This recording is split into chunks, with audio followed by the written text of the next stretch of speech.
15 अप्रैल 2023 रात 10:30 बजे police custody में मौजूद भारत का सबसे कुख्यात माफिया अतीक अहमद और अचानक पत्रकारों की भीड़ में से बंदूकें निकलती हैं।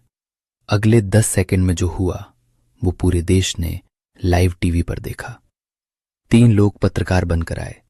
उन्होंने अतीक अहमद और उसके भाई अशरफ अहमद पर बिल्कुल करीब से गोलियां चला दी और कुछ ही सेकंड में दोनों की मौत हो गई। लेकिन असली सवाल यहीं से शुरू होता है। फिल्म में एक सीन है जहां आईएसआई का एक कमांडर एक गैंगस्टर को फोन करता है और कहता है कि हमारे लोग बॉर्डर क्रॉस करने के लिए तैयार हैं। फिल्म में उस गैंगस्टर का नाम अतीफ अहमद दिखाया गया है, लेकिन कई लोग मानते हैं कि ये किरदार असल में अतीक अहमद की कहानी से ही प्रेरित है, क्योंकि अतीक अहमद पर आरोप था कि उसके संबंध पाकिस्तान की खुफिया एजेंसी आईएसआई और कुछ आतंकी संगठनों से भी थे। लेकिन अब सवाल है, अतीक अहमद आखिर था कौन और उत्तर प्रदेश में उसका इतना खौफ क्यों था कि 40 साल तक कोई उसे छू भी नहीं सका। अतीक अहमद का जन्म 10 अगस्त 1962 को उत्तर प्रदेश के प्रयागराज में हुआ था। उस समय प्रयागराज को इलाहाबाद कहा जाता था। उसका परिवार गरीब था और बचपन में ही वो अपराध की दुनिया में उतर गया। प्रयागराज रेलवे जंक्शन से गुजरने वाली कोयले की ट्रेनों से चोरी करके उसने अपना पहला गैरकानूनी धंधा शुरू किया। धीरे धीरे उसने अपने आसपास लोगों का एक नेटवर्क बना लिया और अपनी खुद की गैंग खड़ी कर ली। लेकिन उसका असली दबदबा तब शुरू हुआ जब उसने अपनी पहली हत्या की। इसके बाद अतीक अहमद ने राजनीति में कदम रखा। 1989 में उसने अपनी पार्टी बनाकर चुनाव लड़ा और विधायक बन गया। इसके बाद वो लगातार 5 बार विधायक चुना गया।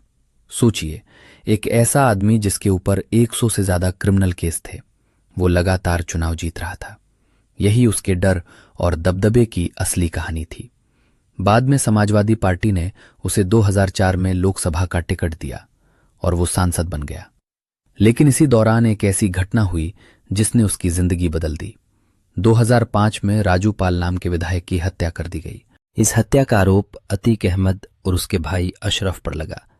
इस केस में उमेश पाल नाम का एक व्यक्ति गवाह था और यही गवाह आगे चलकर पूरी कहानी का सबसे बड़ा मोड़ बना। फरवरी 2023 में उमेश पाल की हत्या कर दी गई। आरोप लगा कि यह हत्या अतीक अहमद के बेटे असद अहमद और उसके साथियों ने की। इसके बाद उत्तर प्रदेश पुलिस ने बड़ी कार्रवाई शुरू की। 13 अप्रैल 2023 को असद अहमद का एनकाउंटर कर दिया गया और इसके ठीक 2 दिन बाद वो घटना हुई जिसे पूरे देश ने लाइव देखा। 15 अप्रैल 2023 अतीक अहमद और अशरफ अहमद को मेडिकल टेस्ट के लिए अस्पताल ले जाया जा रहा था। तभी अचानक पत्रकारों की भीड़ में से लवलेश तिवारी, मोहित मौर्य और अरुण मौर्य नाम के 3 लोग आगे आते हैं और कैमरों के सामने ही दोनों पर ताबड़तोड़ गोलियां चला देते हैं। कुछ ही सेकंड में भारत का सबसे बड़ा माफिया खत्म हो जाता है। अतीक अहमद की मौत के बाद उत्तर प्रदेश सरकार ने उसकी पूरी गैंग पर कार्रवाई शुरू कर दी। उसकी कई संपत्तियों पर बुलडोजर चलाया गया। कई साथी एनकाउंटर में मारे गए और कई लोग जेल में हैं। लेकिन यहां एक सवाल उठता है, धुरंधर फिल्म का अतीक अहमद से कनेक्शन क्या है?